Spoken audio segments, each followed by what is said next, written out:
JDU के वरिष्ठ नेता केसी त्यागी ने कहा कि विपक्ष इंडिया गठबंधन सामूहिक नेतृत्व में चुनाव लड़ेगा। गठबंधन का कोई पीएम चेहरा नहीं होगा। किसी एक नाम को प्रसारित ना किया जाए। साथ ही जेडीयू नेता केसी त्यागी ने राम मंदिर प्राण प्रतिष्ठा समारोह को लेकर कहा कि अगर निमंत्रण मिलता है तो हम जाएंगे।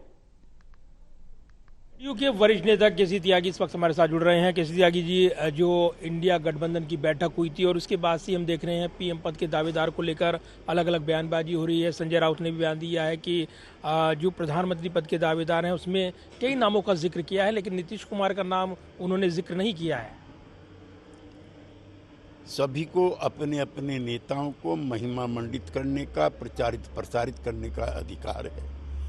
जनता दल यू के भी कार्यकर्ता और नेता और मैं खुद स्वयं भी नीतीश कुमार जी के जो किए हुए कार्य हैं उनको समय समय पर प्रचारित प्रसारित करते रहते हैं। लेकिन मुंबई की बैठक में तय हुआ है कि इसका कोई एक चेहरा नहीं होगा। 140 करोड़ देश की जनता इसका चेहरा होगी। और मैं पहले भी अपना ऐतराज़ जता चुका हूँ कि किसी एक नेता के नाम को प्रचारित प्रसारित ना करें। जैसा कि शरद पवार जी ने कहा है कि मुरारजी भाई के समय 1977 में किसी का नाम प्रस्तावित नहीं किया गया था, प्रस्तावित नहीं किया गया था।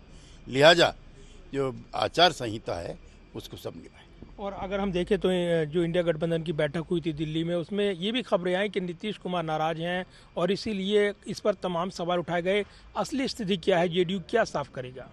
नीतीश कुमार जी कल स्वयं कह चुके हैं, ना वो नाराज हैं ना गुस्से में हैं। इंडिया गठबंधन के निर्माता हैं। कोई अपने बच्चे से नाराज नहीं होता, उसके पलने फूलने की इच्छा या अभिलाषा रखता है। हम चाहते हैं इंडिया गठबंधन इतना मजबूत बने कि 2024 में बीजेपी को पराजित कर सके। और अगर हम देखें तो दूसरी तरफ राम मंदिर जो प्राण प्रतिष्ठा समारोह है उसके लिए विपक्षी नेताओं को भी न्योते गए हैं। कई नेता इनकार कर रहे हैं, कई ने सस्पेंस बनाया हुआ है। इसको लेकर क्या रणनीति रहेगी, क्योंकि एक मिशन 2024 से जोड़कर देखा जा रहा है। अगर हमें निमंत्रण मिलता है हम लोग जाएंगे।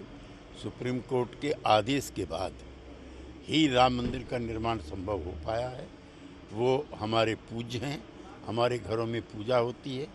लिहाजा उनके नाम पर कोई कंट्रोवर्सी नहीं होनी चाहिए। और दूसरी तरफ हम देख रहे हैं कि जो इंडिया गठबंधन में शामिल समाजवादी पार्टी है उनके नेता स्वामी प्रसाद मौर्य बयान दे रहे हैं, हिंदू धर्म को लेकर धोखा है ये कह रहे हैं। तो ये मुद्दे दे देते हैं बीजेपी को, कहीं ना कहीं असहज करते हैं गठबंधन को। उनके बयान से हम सहमत नहीं हैं। उनका बयान उत्तेजनात्मक है, आपत्तिजनक है और समाज के किसी बड़े हिस्से को नाराज करने जैसा है। लिहाजा हम उससे दूरी बनाते हैं और घटक दल के लोगों को महसूस करना चाहिए कि इससे आपसी सामंजस्य भी खराब है। एक आखिरी सवाल चलते चलते ये पूछ लेता हूँ कि क्या इंडिया गठबंधन बिना प्रधानमंत्री दावेदार के चेहरे पर जाएगा चुनाव मैदान में? मैं पहले भी कह चुका हूँ, पुनः दोहराता हूँ, मुंबई में तय हो चुका है कोई भी प्रधानमंत्री पद का दावेदार गठबंधन की तरफ से नहीं होगा। धन्यवाद बात करने के लिए। और सीधे तौर पर स्थिति साफ कर रहे हैं, कई सवालों के महत्वपूर्ण जवाब दे रहे हैं केसी त्यागी।